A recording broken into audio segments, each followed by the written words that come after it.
মানুষ হিসেবে আমাদের মনের ভাব, দুঃখ, কষ্ট, পরামর্শ কিংবা মতামত সবকিছু প্রকাশের একমাত্র মাধ্যম হচ্ছে ভাষা। কথার জাদুতে তুমি যেমন কারো মন জয় করার ক্ষমতা রাখো, ঠিক তেমনি এই কথার বিষ বাণে জর্জরিত করতে পারো তুমি অন্যের হৃদয়।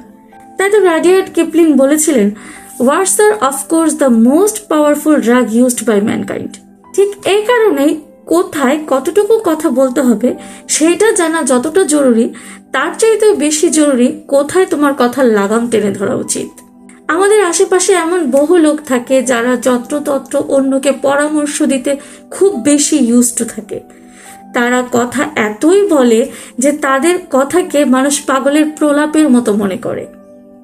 কিন্তু আবার তুমি দেখবে আমাদের আশেপাশে এমন লোকজনও থাকে যারা বলে তো খুব কম, কিন্তু যা বলে তা তোমার হৃদয়ে একটা আলোড়ন সৃষ্টি করে, যার রেশ অনেক দিন পর্যন্ত থেকে যায়। সাধারণ মানুষ, পরিবারের মানুষ কিংবা বন্ধু বান্ধব, এদের সাথে আমরা দীর্ঘক্ষণ আলাপ আলোচনা করতে পারি, কিন্তু তুমি যখন বাড়ির বউ, তখন কোথায় তোমার জবান কতটুকু চালানো উচিত সেটার বিষয়ে তোমার একটা স্পষ্ট ধারণা থাকা উচিত।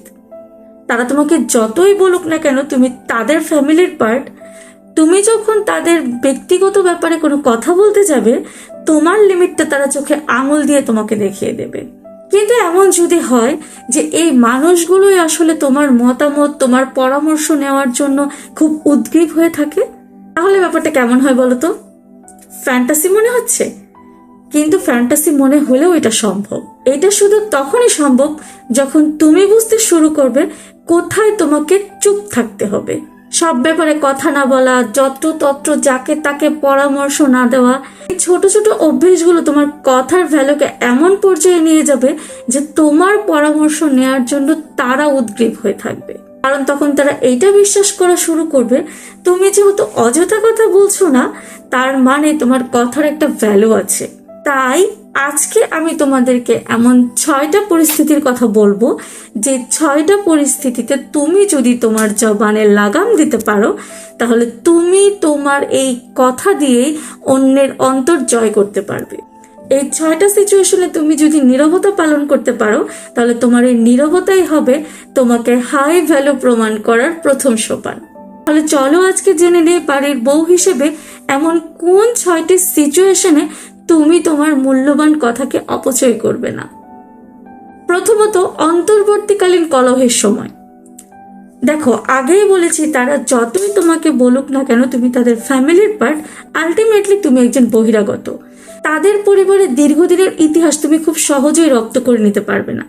তাই তারা যখন অন্তর্বর্তীকালীন কলহের ভেতর দিয়ে যাবে, ধরো ভাইয়ে ভাইয়ে দ্বন্দ্ব কিংবা ভাই বোনে দ্বন্দ্ব অথবা মা বাবার সাথে সন্তানের দ্বন্দ্ব, এই সময়গুলোতে তুমি অবশ্যই তোমার মুখটাকে চুপ রাখবে। তাদের এই ব্যক্তিগত ঝগড়ায় তুমি তোমার কোনো মন্তব্য করা থেকে তোমার জবানকে লাগাম দেবে। তুমি যদি ওই পরিস্থিতিতে কথা বলো, তুমি দেখবে একটু পর তারা ঠিকই আমে দুধে মিশে যাবে, কিন্তু মাঝখান থেকে তুমি বেচারি আটি হয়ে গড়াগড়ি খাচ্ছ। তাই ওই সময় যদি পারো তাহলে নাক ডেকে ঘুম দাও, অথবা দরজায় খিল এঁটে বসে থাকো, কিন্তু কোনো মন্তব্য ভুলেও করতে যেও না। সেকেন্ড, সম্পত্তি সংক্রান্ত কলহের বিষয়ে ভীষণ ডেঞ্জারাস এই পয়েন্টটা। এই সময় ওই ফ্যামিলির প্রত্যেকটা সদস্য চাইবে তুমি তাদের হয়ে বিবাদে লিপ্ত হও, কিন্তু মনে রাখবে এই সমস্যাটা তোমার বিয়ের দিন থেকে শুরু হয়নি। এইটা তাদের ভীষণ পুরনো শত্রুতার একটা ফলাফল। আত্মীয়দের মাঝে, বন্ধু বান্ধবের মাঝে, প্রতিবেশীদের মাঝে কিংবা পরিবারের লোকদের মাঝে যখন এই সম্পত্তি সংক্রান্ত কলহের বিষয়টা আসবে, অবশ্যই সেই স্থানে তুমি তোমার জবানকে লাগাম টেনে ধরবে। এইসব পরিস্থিতিতে কখনোই তাদেরকে তুমি কোনো পরামর্শ কিংবা মন্তব্য দেবে না। তেমনি সেম সিচুয়েশনটাও যদি তোমার বাবার বাড়ির ক্ষেত্রেও হয়, তোমার স্বামী বেচারাকেও সেই পয়েন্ট থেকে দূরে রাখবে, কারণ আফটার অল ওইটা তো তারও শ্বশুর বাড়ি, তাই না? থার্ড, মেহমানদারি সংক্রান্ত বিষয়ে। ইতিমধ্যে তোমরা যারা শ্বশুর বাড়িতে আছো তারা একটা জিনিস খুব ভালো করে লক্ষ্য করে দেখবে যে তোমার শ্বশুরের পক্ষের আত্মীয় স্বজন কিংবা তোমার আত্মীয় স্বজন যখন যায়, যে আয়োজনটা হয়, তোমার শাশুড়ি মায়ের পক্ষের আত্মীয় স্বজন যখন যায়, আয়োজনটা কিন্তু এলাহি কাণ্ড হয়ে যায়। পরিবেশ পরিস্থিতি যাই হোক না কেন, তখন কিন্তু কোনো কিছুই ম্যাটার করে না। তাই ভুলেও ওই সময় তোমার কোনো অপিনিয়ন তুমি দিতে চেষ্টা করবে না। ডগিডেড গরম পড়ুক, অ্যান্টার্কটিকার বরফ পড়ুক, কিংবা সাইক্লোন হয়ে যাক, ওই সময় তুমি তোমার কোনো ধরনের পরামর্শ কাউকেই দিতে যাবে না। আমি আমার লাইফে এই ভুলটা মাত্র একবার করেছিলাম, এবং ফলাফল কি হয়েছিল জানো? সারাদিন আমাকে না খেয়ে থাকতে হয়েছে আমার নিজের ইগোর জন্য, কারণ আমার আত্মসম্মানে লেগেছিল তাদের কথাগুলো। পরন্তু এখনো আমি কথা শুনি আমি নাকি মেহমানদারি করতেই পছন্দ করি না। তাই আমি আমার অভিজ্ঞতা থেকে বলছি, এই পরিস্থিতিতে কখনোই তুমি তোমার কোনো মন্তব্য দিতে যাবে না। ফোর্থ, তোমার বাড়ির আতিথেয়তার ক্ষেত্রে দেখো, ঈদ পার্বণ, বিশেষ কোনো অনুষ্ঠানাদি, এই সব কিছুতে তোমার বাড়ির কতজন মেহমানকে দাওয়াত করা হবে, তাদেরকে কতজনকে উপহার দেওয়া হবে, কিংবা অনুষ্ঠানের বাড়তি খাবার তোমাদের বাড়িতে যাবে কিনা, এই ধরনের নানান বিষয়ে তোমার কাছ থেকে তারা পরামর্শ চাইতে আসবে। কিন্তু খবরদার, ওই সব পরিস্থিতিতে তুমি তোমার মুখটা বন্ধ রাখবে। কারণ তুমি যদি ওই সময় তাদেরকে এই সব পরিস্থিতিতে কোনো কিছু পরামর্শ দাও, একটু পর দেখবে তারা সেই পরামর্শটাকে নিয়েই পিএনপিসি করা শুরু করে দিয়েছে। অ্যান্ড অবভিয়াসলি এটা আমার অভিজ্ঞতা থেকেই বলছি। তাই শ্বশুরবাড়িতে তুমি এই অবস্থায় যত চুপ থাকবে, উপর মহল থেকে তোমার উপরের প্রেশার ততই কম পড়বে। ফিফথ, সাংসারিক খরচের খসড়াপত্রে টিভিতে দেখলে চাল ডাল তেল নুন এলপি সবকিছুর দাম বেড়ে গেছে, আর অমনি ছুটে চলে গেলে একটা মন্তব্য করতে, না, এটা করা যাবে না। কারণ তুমি আসার আগেও এই বাড়িতে যেভাবে বাজার হয়েছে, তুমি আসার পরেও তাদের খরচের খসড়াপত্রটা ঠিক সেভাবেই সাজানো থাকবে। বরঞ্চ তুমি যোগ হওয়াতে তাদের হিসেবের লিস্টটা কিন্তু লম্বা হয়ে যাবে।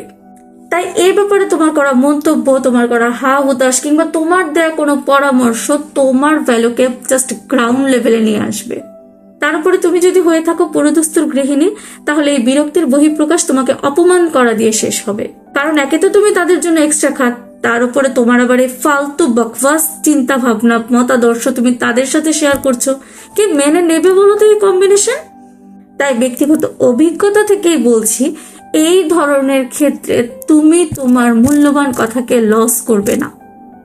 সিক্সথ, পরের বোনের ব্যক্তিগত সমস্যার সময় দেখো, ননদ ভাবির সম্পর্কটা না কেমন যেন একটা আজীব কিসিমের বিপরীতার্থক সম্পর্ক। দেখবে তোমার শাশুড়ি মা তোমার ননদের ব্যাপারে খুব ভালো ভালো মন্তব্য করলেও তোমার ব্যাপারে ঠিকই সে দোষ খুঁজে বের করবে। অন দ্য আদার হ্যান্ড, তুমি দেখবা যে তোমার ননদের শাশুড়ি তোমার প্রশংসায় পঞ্চমুখ থাকবে, কিন্তু তার ছেলের বউয়ের বেলায় ঠিক তোমার শাশুড়ির ভূমিকাটাই সে পালন করবে। আমি বুঝি না এই বিপরীতার্থক সম্পর্কটা কি শুধু আমার ক্ষেত্রেই হয়, নাকি তোমরাও সেম জিনিসটা ফিল করেছো? প্লিজ আমাকে জানাও। এখন দেখো, একে তো সে তোমার ননদ, মানে এই পরিবারের রাজকন্যা, বাট সে যখন তার শ্বশুর বাড়ির ব্যক্তিগত সমস্যাগুলো নিয়ে তোমার সাথে কিংবা তার মায়ের সাথে কোনো আলোচনা করবে, সেই সময় তুমি সেখানে কোনো ধরনের মন্তব্য করবে না। Never and ever. এই ধরনের সিচুয়েশনে আমি যতটা পারি আমার নিজেকে অনুপস্থিত রাখতে চেষ্টা করি, কারণ এই ধরনের সিচুয়েশনগুলো ভীষণ কমপ্লিকেটেড হয়। সে আবেগের বশে তখন হয়তো তোমার কথাগুলো মেনে নিলেও একটু পরে সে তোমাকে আবার জাজ করা শুরু করবে। ট্রাস্ট মি, এইটাই হয়, এবং তোমার সাথেও সেম জিনিসটাই হবে। ঠিক এই কারণেই তার ব্যক্তিগত কোনো সমস্যার ক্ষেত্রে তুমি তোমার জবান চালাবে না, চুপ থাকবে, নীরবতা পালন করবে। আমি জানি আমরা মেয়েরা স্বভাবগতভাবে অতি দ্রুত সবাইকে পরামর্শ দেওয়ার জন্য উদ্গ্রীব হয়ে থাকি। তোমাকে তোমার কথার লিমিট সম্পর্কে সচেতন হতে হবে। সাংসারিক জীবনের এই 6টা ক্ষেত্রে তোমাকে অবশ্যই অবশ্যই অবশ্যই নীরবতা পালন করতে হবে। তুমি যত নীরব থাকবে, তোমার অস্তিত্ব ঠিক ততটাই প্রকোপ হবে। তাই আজকে থেকে এই 6টা সিচুয়েশন তোমার এই একটা অভ্যাসকে ইমপ্লিমেন্ট করা শুরু করে দাও। So, no more delay. Start from today.